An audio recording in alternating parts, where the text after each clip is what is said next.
If you wake up tired even after what seemed like a full night of sleep, if your shoulders feel stiff, your lower back feels heavy, your fingers or knees feel strangely uncomfortable for no clear reason, many people assume this is simply part of getting older. But the body usually sends quiet signals long before serious problems appear. When fatigue lingers, sleep becomes shallow. Small aches become frequent and recovery slows down. It may not be just about age. Very often it reflects a deeper imbalance inside the body. And one of the most important ideas behind that pattern is chronic inflammation. This does not always look dramatic. It is not always redness, swelling, or intense pain. More often, it is a low, persistent internal burden that leaves the whole body feeling less restored, less comfortable, and less resilient than before. Many people think inflammation only matters when something looks obviously injured.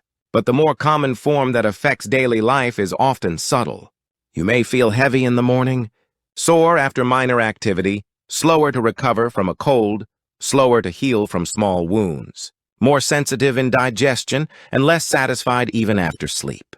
None of these signs alone may seem serious, but when they begin to cluster together, the body may be spending more energy on damage control than on true recovery. When we are younger, the body is generally better at restoring balance. Small irritations are resolved quickly, short-term inflammation is switched off efficiently, and sleep often resets a bad day. Over time, that process becomes less efficient. Fatigue that once disappeared overnight may last for days. Minor tension may remain in the muscles. Sleep may no longer feel deeply restorative. People often interpret this as a normal age-related decline. But the more important issue is that the body is no longer clearing internal stress as effectively as before. Inflammation itself is not always the enemy. It is originally part of repair. The real problem begins when the body starts a repair response, but struggles to fully finish and reset. Then little remnants remain behind like heat after a fire appears to be gone. That lingering internal tension may slowly show up as mourning, stiffness, body-wide heaviness, unpredictable discomfort, shallow sleep, and a sense that recovery just takes too long. Chronic inflammation matters because it quietly consumes energy. The body stays in a semi-alert state, managing irritation, stress signals, immune activity, and incomplete recovery.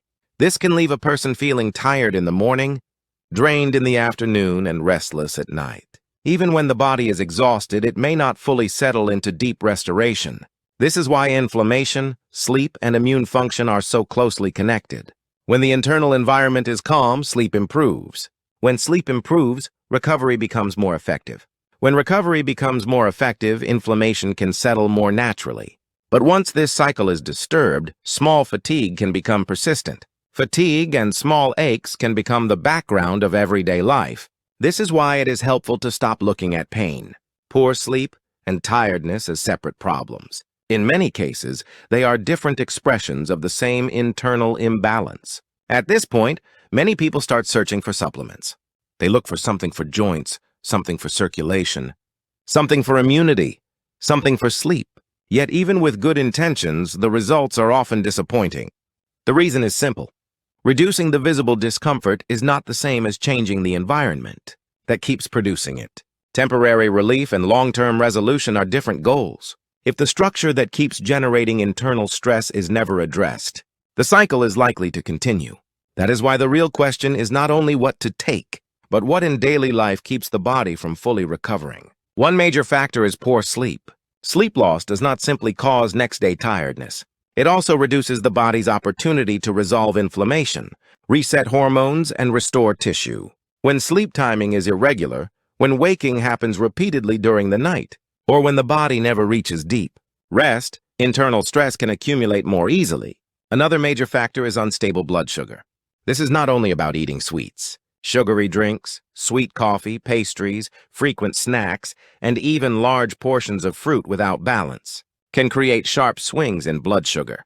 These swings place strain on the body and can promote an inflammatory environment over time. Processed foods are another common problem. Highly processed snacks, fried foods, and heavily refined meals often leave people feeling full but not well. They may contribute to bloating, heaviness, sluggishness, and more difficult recovery the next day. Movement also matters, but the answer is not simply more exercise. Too little movement reduces circulation and resilience. Too much exercise without proper recovery can leave behind even more internal irritation.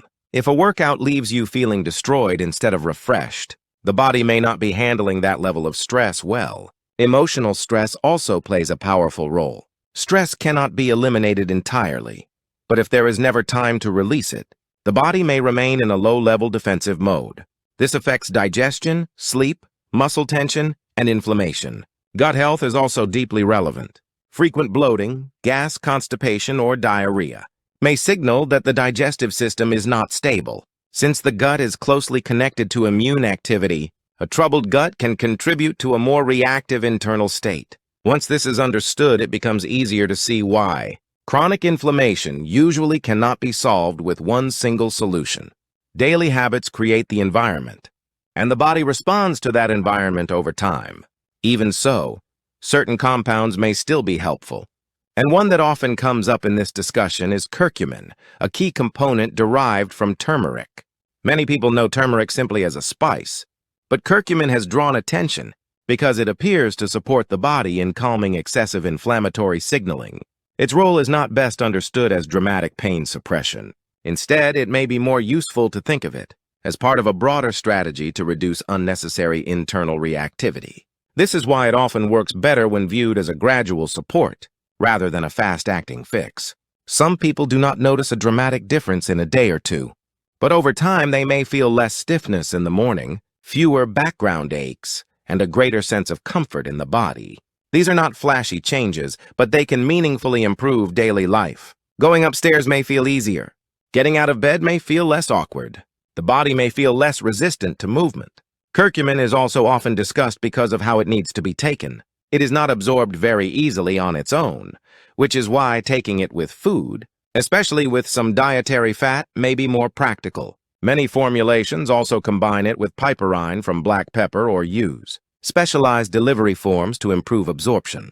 This helps explain why different products may feel different in real life. More is not always better. Starting gently and paying attention to your own tolerance matters more than chasing high numbers. People with sensitive stomachs, gallbladder issues, easy bruising, or those taking related medications should be cautious and should speak with a clinician before using it regularly. A common question is how curcumin compares with omega-3.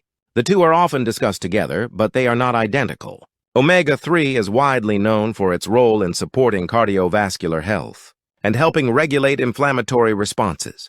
Curcumin is often described as helping calm the internal environment that allows persistent low-grade inflammation to continue. For some people, this means the two are not competing options but complementary supports. Even then, no supplement works well in isolation if sleep is poor, blood sugar is unstable, stress is constant, and digestion is unsettled. The strongest improvements usually come when daily habits and targeted support are used together. So what does a practical approach look like? First, notice your mornings. Morning symptoms are often the clearest signals the body gives. Pay attention to heaviness, swelling, stiffness, dry mouth, low motivation, or a sense that your body is not ready for the day. Second, take a simple look at your food patterns. Notice when you drink sweet beverages, when you eat late at night, and how often processed foods show up.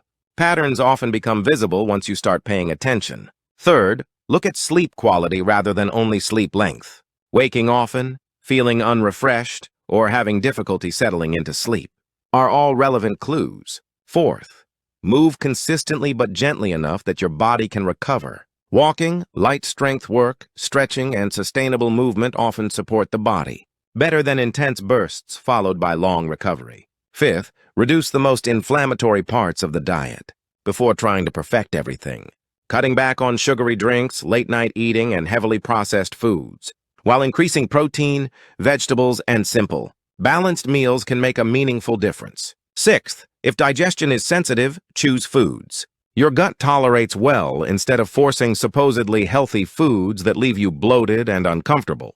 It is also important to remember that not all fatigue and pain can be explained by inflammation alone. Severe pain, one-sided swelling, obvious warmth, unexplained weight loss, repeated fevers, night sweats, or a major change in function deserve proper medical evaluation. Ongoing fatigue and body pain can overlap with anemia, thyroid problems, sleep apnea, metabolic issues, joint disease, and many other conditions. Listening to the body does not mean guessing blindly. It means recognizing patterns and seeking help when necessary. In the end, managing chronic inflammation is not about finding one perfect trick. It is about understanding why the body keeps drifting towards strain instead of recovery. Then reducing those pressures one by one. Better sleep, steadier blood sugar, fewer processed foods, manageable movement, less accumulated stress, and a calmer gut environment create the foundation. On top of that foundation, supports like curcumin or omega-3 may become more meaningful. The result is rarely a sudden transformation. Instead, the body often becomes quietly easier to live in. Mornings feel less heavy. Small aches become less constant. Sleep feels a little deeper. Daily energy becomes a little more reliable. Most people are not looking for perfection. They simply want to get through the day with less discomfort, less stiffness, less unexplained exhaustion. And that kind of improvement matters. So if your body has been feeling older than it should, do not dismiss everything as age alone. The body rarely becomes heavy and tired without reason. More often, it has been sending quiet signals for a long time. The earlier those signals are noticed, the more gently the course can be changed. You do not need to change everything at once. Reduce one sugary drink. Sleep a little earlier. Cut back on late-night eating. Replace extreme exercise with consistent walking. Make meals simpler and easier on the body. Small changes lower the internal burden little by little. The body often seems to decline suddenly, but in reality, that decline is usually built over time. Recovery works the same way. It may not arrive overnight, but repeated daily choices shape it. If this perspective helps you see your fatigue, shallow sleep, and recurring discomfort in a new way, that alone is valuable. Instead of ignoring the signals, begin. Creating an environment where your body can finally stop fighting so hard. That is often where real change begins. Move patiently, notice honestly, and let your body recover. At a pace it can sustain. Over time, those quieter choices can return as lighter mornings, steadier energy, and a more comfortable life.